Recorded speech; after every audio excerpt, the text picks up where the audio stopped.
A passenger plane prepares to land at Amsterdam Airport. Runway in sight. When suddenly... Steer! Steer! Steer! Disaster strikes.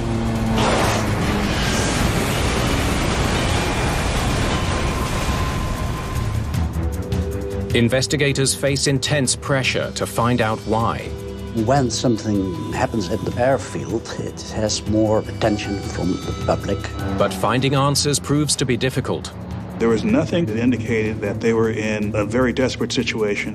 Careful examination of the evidence There's nothing wrong here. The gauge is working fine. only deepens the mystery. Why the heck did they decide to turn back? Can investigators uncover what really doomed Flight 433? There's a piece still missing.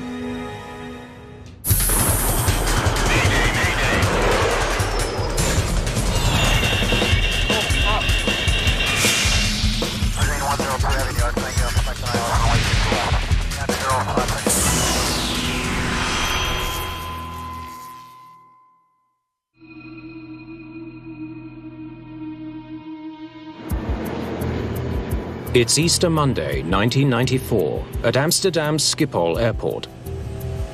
Set torque. My controls. KLM Cityhopper Flight 433 is on its way from Amsterdam to Cardiff, Wales. Torque set.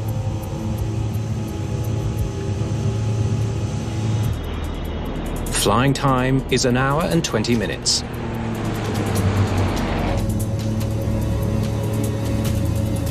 V1.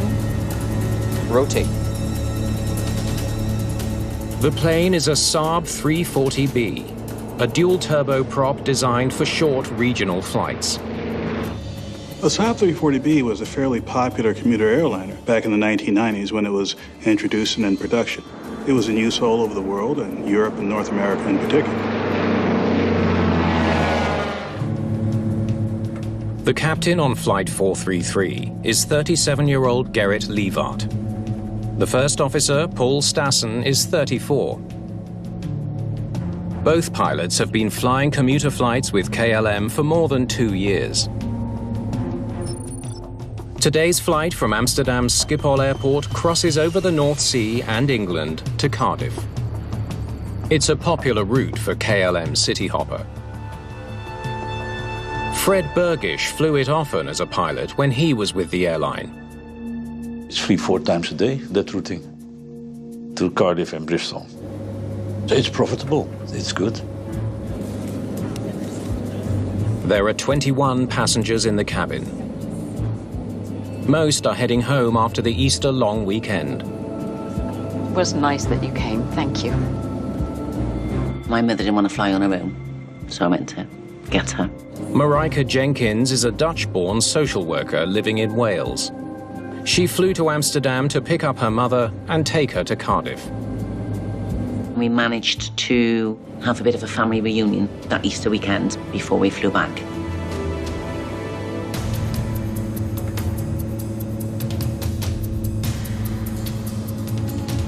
Look out ahead of us. Can you see that? Oh, yeah. Captain Levaert spots thunderclouds ahead. He wants to get above them. That's control for flight level 200. Amsterdam KLM 433. Go ahead, 423. Is flight level 200 available? Climb to 200. You are re-cleared. Flight level 200. Amsterdam Air Traffic Control okays the climb to 20,000 feet. Thank you, sir. Climbing flight level 200, KLM 433. The captain decided to be on top of the weather, which is a good decision, of course. You want passenger comfort, and avoid turbulence, avoid thunderstorms, and that is what they did. Has the airline asked you to become an instructor? No, not yet. You need a lot of experience to get there. It's a big responsibility.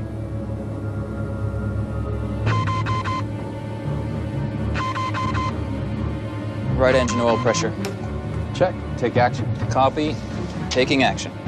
In response to the alarm, First Officer Stassen consults the engine oil pressure warning checklist. There are several reasons where oil pressure could drop in an engine, primarily due to leaks or some sort of damaging event in the engine system. Emergency checklist for engine and propeller oil pressure low.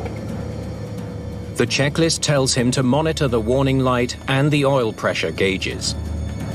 If the warning light is on or the gauge is below 30, then you can continue.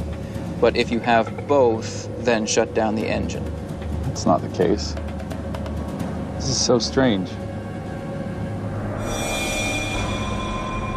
There are a variety of warnings that may come up in a cockpit. Some of them are quite serious, where the pilots would have to immediately institute some emergency procedures.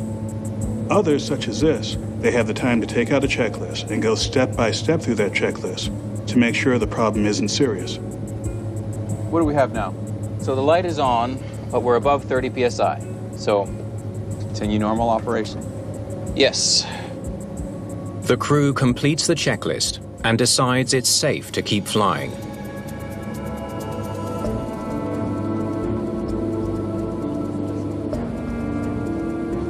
This isn't as bad as I thought.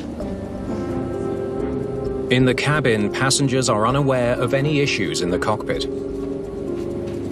It was pretty relaxed. It was a small plane flying to Cardiff.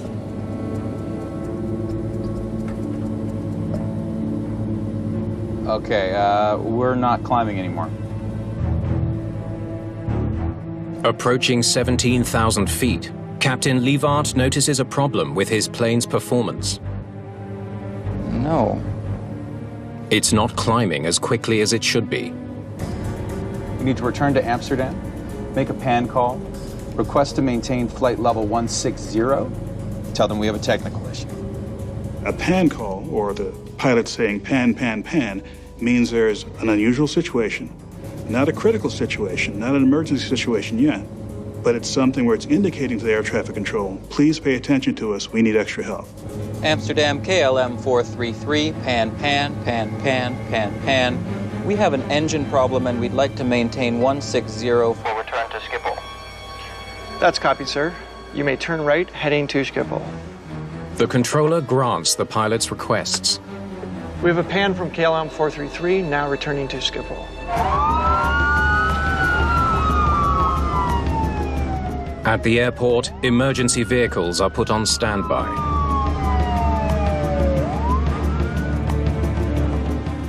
Less than 15 minutes after takeoff, KLM Flight 433 is heading back to Amsterdam. You trained for it. They decided to return to Schiphol, which was a good decision. Descending 70. Check, set, okay. 1,500 feet per minute. Now descending towards the airport. Staying steady now? The crew keeps a close eye on their problem engine. Yes, but it's sensible to turn back. You should tell the passengers. They must deliver the bad news. I'll say calmly that, as a precaution, we're heading back. Yeah? Ladies and gentlemen, this is your first officer. We have a slight problem with the right engine, and for safety, we are returning to Amsterdam. Sorry for the inconvenience. That's not something you really want to hear. Oh, well, they know what they're doing. And I remember saying to my mum, don't sit comfortably after somebody tells you that one engine's not working. KLM 433, can you give me any details? The controller wants to know more about the engine problem. KLM 433, situation's under control. We have an engine oil pressure problem in engine number 2. Yes, okay, we can bring you in for 06. You're number 1. There was nothing coming out of the communication with the pilots that indicated that they were in a very desperate situation, that the aircraft was about to lose control or anything like that. This was, if you can call it this, a normal emergency.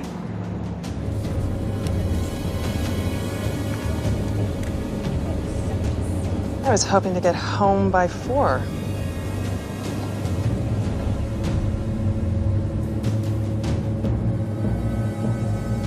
Runway in sight. Okay, 433. The pilots are focused on the landing. Wind is 280 degrees, 8 knots. Flaps 20. Flaps 20. Outer marker. Check. KLM 433 is just 500 feet above the ground. Watch your speed. The plane has slowed to a dangerously low speed. I'm on it. A sudden bank to the right takes the passengers by surprise. As it veered, I remember saying to my mother, well, I actually swore. Marek, don't swear.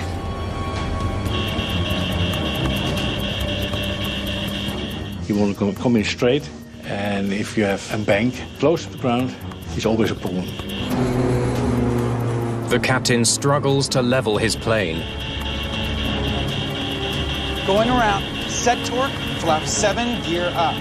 Captain Leivart attempts a go-around.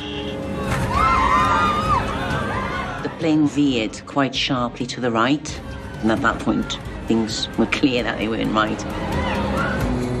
Flight 433 is beyond recovery. Steer! Steer! Steer! Garrett! Garrett! Garrett!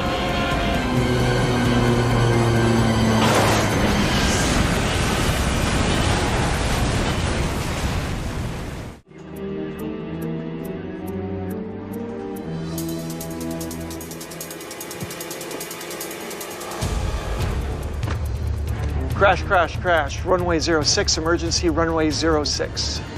KLM Cityhopper 433 has crashed next to Amsterdam's Schiphol Airport.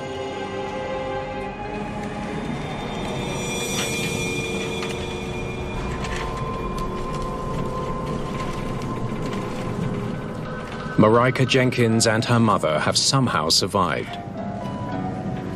I remember it being very, very quiet. So all the stuff that you imagine might happen, which is people screaming and being panicked, it wasn't. You're okay. Let's get out. I said to my mum, so I'm going to undo your seatbelt because we have to get out. And she said, but nobody's told us that we can. And I said, I don't think nobody is, so I'm going to do it. People near the runway watching planes land rush to help.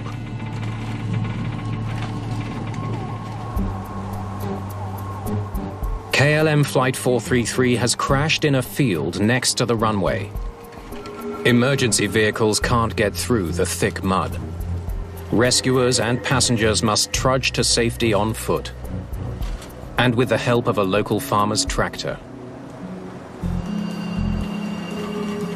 First responders and a handful of civilians lead the survivors away from the smoldering wreckage. I need to rest. And I just wanted to sit down and have a cigarette. That's all I wanted to do. That's odd, isn't it? It's odd to think that those are the thoughts you have. And because I had my handbag, I rolled a cigarette. And somebody came up towards me and said, should you be doing that, love? After what just happened, I'll do what I want. And he said, but you're covered in kerosene. And I said, oh, if I was meant to die today, I think I would have died today. I'm having this cigarette, whatever happens.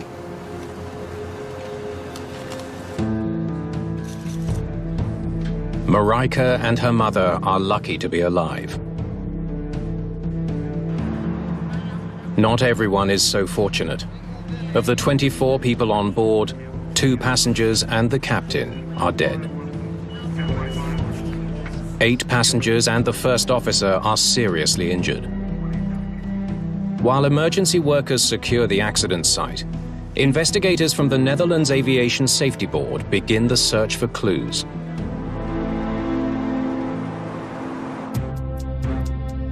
Cas Bermkes is among the first on the scene. When we got to the accident site, it was that the aircraft crashed about 500 meters on the southeast side of the runway. How is it possible? An aircraft landed next to the runway, not miles away, just outside the airport. Investigators managed to recover the plane's black boxes, but it will take some time to process the flight and voice data.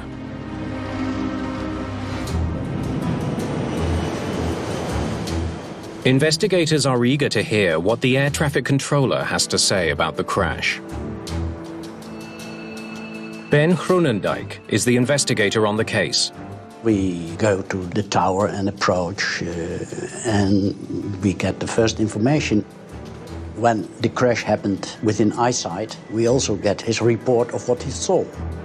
They issued a pan call. We're coming back to the airport.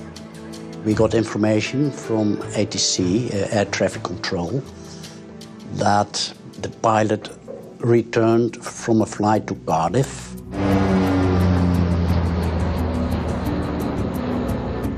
Amsterdam KLM 433, pan, pan, pan, pan, pan, pan. We have an engine problem and we'd like to maintain 160 for return to Schiphol. That's copy, sir. You may turn right, heading to Schiphol. Did they tell you what the problem was? Yeah, they said it had to do with the oil pressure. KLM 433, can you give me any details? KLM 433, situation's under control. We have an engine oil pressure problem in engine number 2. This was at a fairly high altitude. They had plenty of opportunity to diagnose the problem and to maneuver the aircraft expertly with one engine. They're trained to do that, and that's not an unusual situation. I gave them some wind info just before they were supposed to land. Next thing I knew, they were going around. Going around. Set torque flap 7, gear up. Pilots conduct a go-around if their landing becomes unstable. They increase the power, they gain altitude, they circle around, and they try a second time for that landing. How do you know they were attempting a go-around? I could see that their gear was up.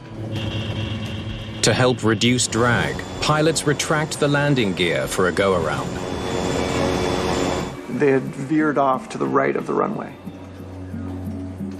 Some type of flight control issue. A malfunction of the rudder, ailerons, or other control surfaces could explain why the plane banked so violently at the last moment.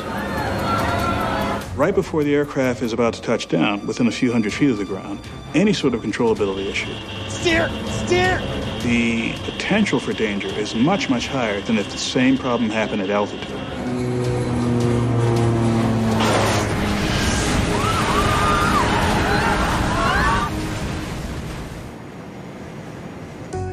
Investigators have 2 new clues. The crew had a problem with their oil pressure and then lost control of the airplane when they tried to land. Okay, let's focus on the engine and flight controls. Investigators face difficult questions in their search for a cause, but already the public is demanding answers. When something happens at an airfield, it has more attention from the public. We try not to jump into conclusions, and we just stay blank and start an investigation. In a hangar at Schiphol Airport, the Netherlands Aviation Safety Board investigators scour the wreckage for clues to explain the crash of Flight 433. They need to know if the plane suffered a flight control malfunction. We want to exclude all possible factors that could have contributed to the accident. Let's start with the rudder. Investigators know the plane veered to the right during the landing attempt, but they don't know why. In the air, pilots move the rudder left and right to control the plane's yaw, or horizontal rotation. It's a critical control surface for helping them line up with the runway.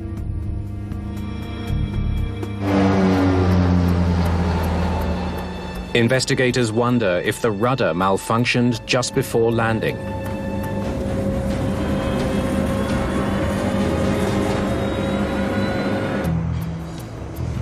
They need to examine the rudder locking device. It's used to lock the rudder in place to prevent it moving in a heavy wind while on the ground.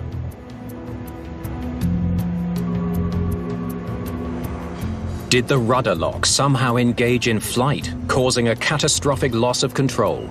Can I take a look? A rudder lock, if it would be still on, would certainly degrade the authority of the rudder. So you check that. They study the rudder components. They look for any sign of a malfunction in the gust lock system. There's nothing wrong with it. The lock is fine. We didn't find anything wrong with the gust lock. Further analysis reveals that all of the plane's other flight control surfaces were also working properly. Flaps 20. Flaps 20. The cause of the deadly disaster lies somewhere else.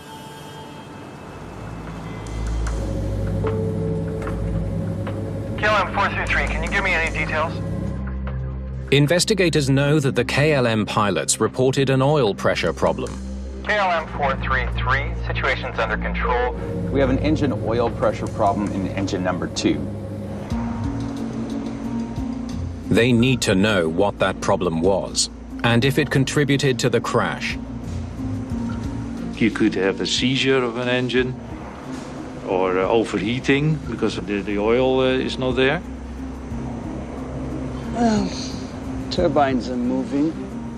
There's no evidence that the engine's overheated or seized due to a lack of oil. Any damages from the impact? Not from oil pressure. There's no evidence of any oil pressure issues at all. It seems the pilots reported a problem that didn't exist. We checked, of course, the rest of the engine. A thorough investigation, and we didn't find any other malfunctions on the engine. Why would they report a problem if they didn't have one? What were they looking at? Investigators now wonder, did the cockpit instruments somehow malfunction and mislead the pilots? Right engine oil pressure. Check. Take action. Copy, taking action. So the next step is that you look in all the systems to see if there were any malfunctions that could explain why there was a lower oil pressure. Are we ready?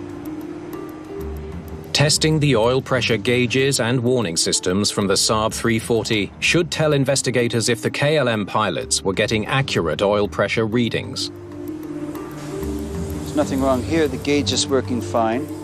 They find no malfunction in the oil pressure gauge. Hold on. That shouldn't happen. But the warning light is another matter. Okay, let's do it again. Okay. That's strange. It's giving an intermittent warning. It's another surprising discovery. The oil pressure warning light sometimes activates even when the pressure is normal. Digging deeper, they examine the switch that controls the warning light. We suspected the oil pressure switch, so we looked into that.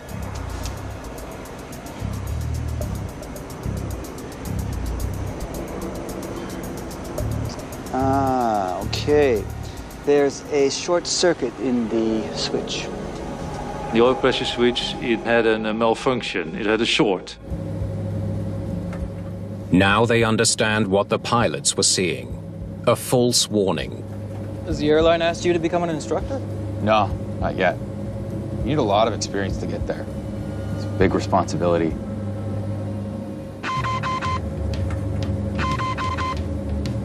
Right engine oil pressure. An electrical short in the oil pressure switch caused the warning light to come on when it shouldn't have.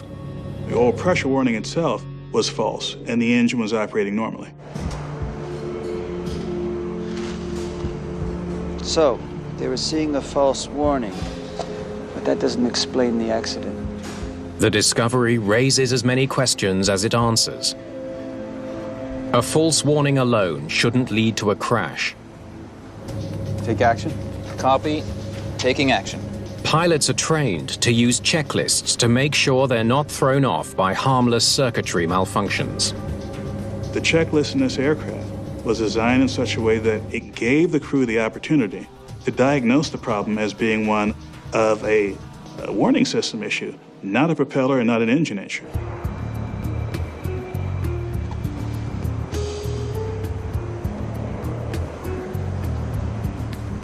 Let's see if there's an update on the first officer. The captain of Flight 433 was killed in the accident. Hi, it's Cass. Any news? But the first officer survived, and investigators hope he can explain exactly how the crew responded to the false alarm. Now, that's always very important. You want to have the first impressions of the surviving crew. But the reality that it's not always possible. So, nothing at all? Okay, thanks.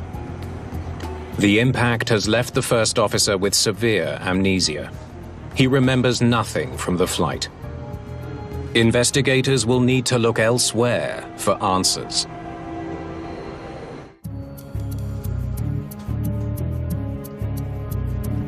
Crash investigators in Amsterdam are finally able to listen to the cockpit voice recording from KLM 433. They hope it will tell them why the pilots turned around and why their landing at Schiphol went so terribly wrong. If you don't have the information from the crew, then the recordings become more important. So we were very, very interested in what was recorded on the cockpit voice recorder. Okay, let's hear it. To give us specific clues what actually happened during the flight. Has the airline asked you to become an instructor? No, not yet. You need a lot of experience to get there. It's a big responsibility.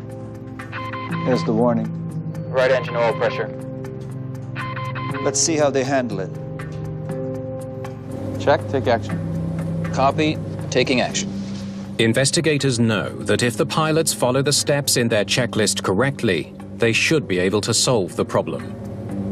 The procedures that are in the emergency checklist help the pilots to determine whether or not it's a false warning or a real warning. Emergency checklist for propeller and engine oil pressure low. Engine oil and prop oil checked. So far, so good. The pilots seem to be following the correct procedure. If the warning light is on, or the gauge is below 30, then you can continue. But if you have both, then shut down the engine. Okay, stop it there. So let's get this straight.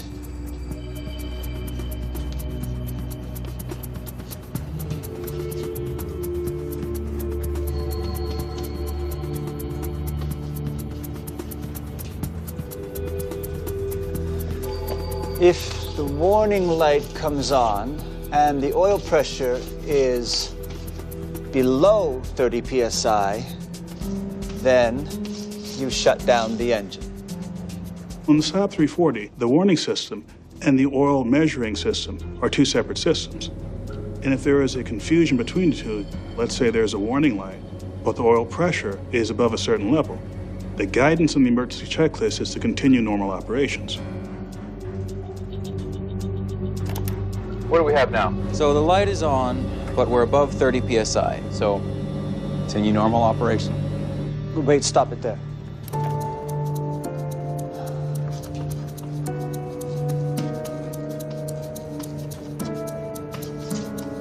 So, they had the warning light, but the oil pressure was above 30 psi, so they could have kept flying. The recording reveals that not only was it safe for the pilots to continue their flight, they knew it was safe. Why the heck did they decide to turn back? Jon Bertenhaus was a KLM investigator specializing in black box recordings. Well, it's of course up to the captain to make a decision whether he continues or go back, but there was no reason to go back. Fast forward to the end of the checklist. Let's see if they say anything else about it. Okay, we're not climbing anymore. Ah. No. That must be why they turned back. We need to return to Amsterdam. Make a PAN call. Request maintain flight level 160. Tell them we have a technical issue. Amsterdam, KLM 433, pan. Oh, he says stop it there. Not climbing. Investigators are stumped. All the evidence shows that the engines were working normally. The only problem was a false alarm. So why would the plane have trouble climbing? Their engines are fine. Why are they not climbing? The mystery of Flight 433 is proving difficult to solve. But for the media and the public at large, answers can't come soon enough. The month afterwards, the problems came because there must have been a pilot from the company who phoned the press and said, I know for sure that's a pilot error. The problem is that everybody is jumping into conclusions, but we have to prove it. There's a piece still missing. We're going to need the flight data. Investigators hope the data recorder will provide the answers they need to solve the mystery of Flight 433. Okay, let's see what we've got. Investigators now turn to the flight data recorder from KLM Flight 433. It contains reams of information about the aircraft's performance. The flight data recorder came out of the accident in good condition, so I had the data and could make graphs of the data. Just these ones for now. But can the data reveal why Flight 433 had trouble climbing and why it crashed? Here's where they got the warning. Bring up the oil pressure data.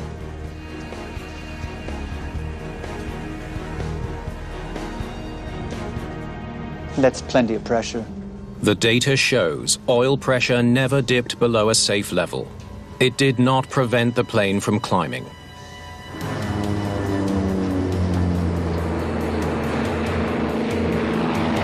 It's staying steady now? Yes, but it's sensible to turn back.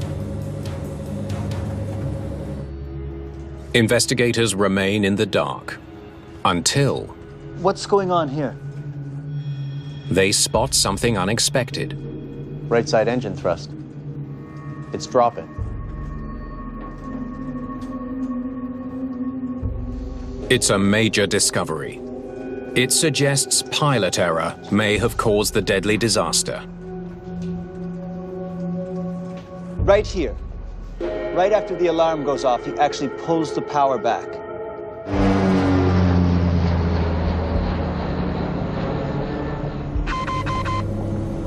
Right engine oil pressure. Check. Take action. Copy. Taking action.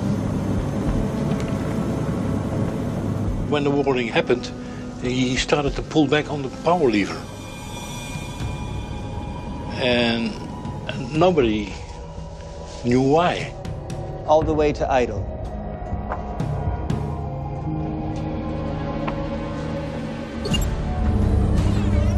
Each of two power levers controls one of the two engines.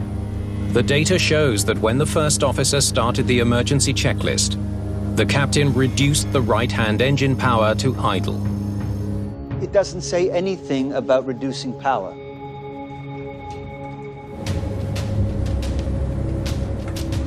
The captain may have been trying to protect what he thought was a damaged engine by powering back. But reducing engine power is not part of the emergency checklist. My first reaction was he might do it to save the engine, just for the moment. But you would expect when they got to the proper conclusion eventually to continue normal operation, that you would use the engine again. And look, he keeps it in idle for the remainder of the flight. Well, no wonder they couldn't climb.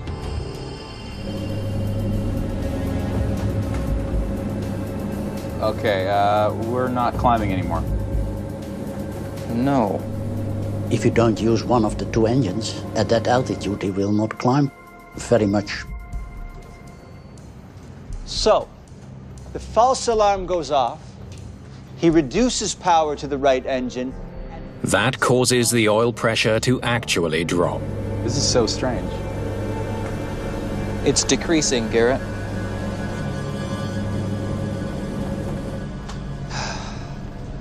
And that's why they thought they had a problem with the engine. As in a car, if you lose your gas pedal, then the RPM will get lower. The pilots decide to turn back, even though they don't have a problem. Staying steady now? Yes, but it's sensible to turn back. The oil pressure system, the engine, and the propeller, these were all working just fine. There is a key question investigators now need to answer. Did having an idle engine cause this accident? Let's see the data from the final approach. They wonder how having the right engine at idle affected the landing. Okay, so at this point, they're too slow.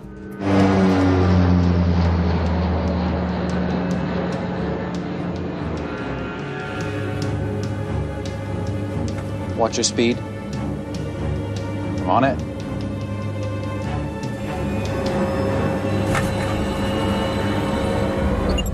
The captain advances power to the left engine to regain speed. But since the right engine isn't producing thrust, the left engine pushes the aircraft to the right. And they veer to the right of the runway out over the field.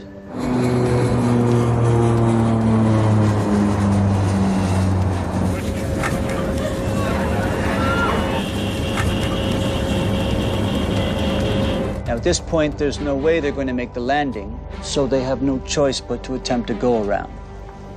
His decision to make a go-around is a good decision. If you're not sure from a safe landing, make a go-around. Going around, set torque, flap 7, gear up. But when the captain pushes the left engine to maximum power, it sends the plane into a catastrophic right turn. Then you have a situation where you have a differential thrust going on, pulling the aircraft toward the side of the idling engine. Oh, steer! Steer! Go, steer! Garrett! Garrett! Garrett!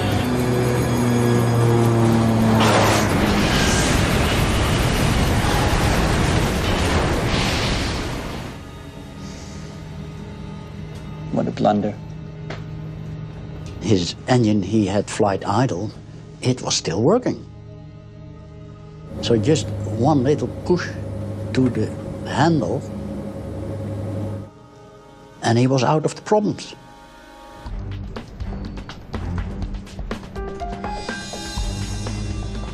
Even though investigators have discovered serious piloting errors, should all the blame lay there?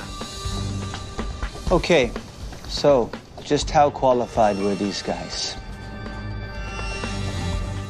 Dutch investigators dig into the training records of both pilots of KLM Flight 433. Flight hours, check rides, rest times, I mean, these all look good. There's got to be something missing. What else do we have? Both pilots appear to have been fit to fly. Both pilots had their certificate. There's no question that they were qualified. But a document from the captain's days as a first officer reveals 2 failed flight tests. Okay, this is from when he was training to be a first officer. And he passed, eventually. Well, what have we here? Okay, this is starting to make sense. Training records show Captain Leevard struggled with exactly the kind of problem he faced on the day of the accident: the loss of an engine. He failed one engine out test twice. It's an important discovery.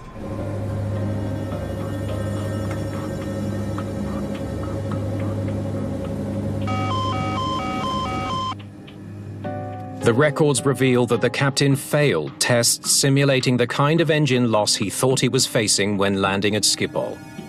Damn it. We looked into the training and we found that the crew, especially the captain, had some difficulties with one engine inoperative during flight. And the only other time they tested him was November '92. And he barely passed. The records show the captain earned a standard minus, the bare minimum required of him. After the fact, it's clear that there were some things missed when it comes to the training and the operations of these kinds of aircraft. Investigators finally understand the sequence of events that brought down KLM Cityhopper Flight 433. The captain was primed to do this, and the first officer didn't question his decisions. And neither of them understood the danger they were in.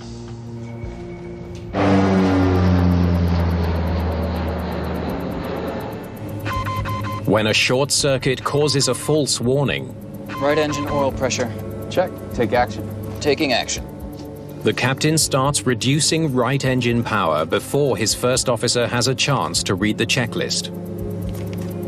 His premature action fools them both into thinking they have an engine problem when they don't. There was information that was available to both pilots, but somehow or another they were not communicating that information to each other in a way that allowed them to make good decisions. Emergency checklist for engine and propeller oil pressure low. And once they put that right-hand engine to idle, they blocked it out of their minds as an option. The right power lever remained in the position of flight idle, and I didn't discuss the consequences of that. Runway in sight. Okay, 433. As the pilots get closer to the runway, watch your speed. I'm on it. The problems they created for themselves begin to snowball. Things became more unstable.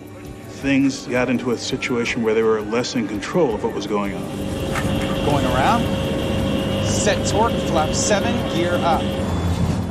Attempting a go-around using just one engine is the final mistake. You can see it on the flight data. You see the power levers coming up. Then he lost it. Steer! Steer! Go, steer! Garrett! Garrett! Garrett!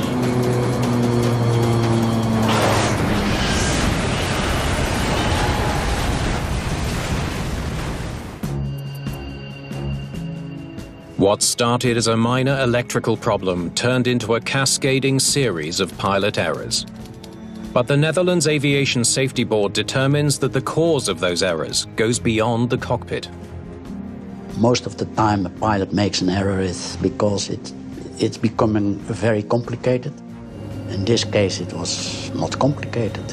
So it must be his thinking somewhere went wrong.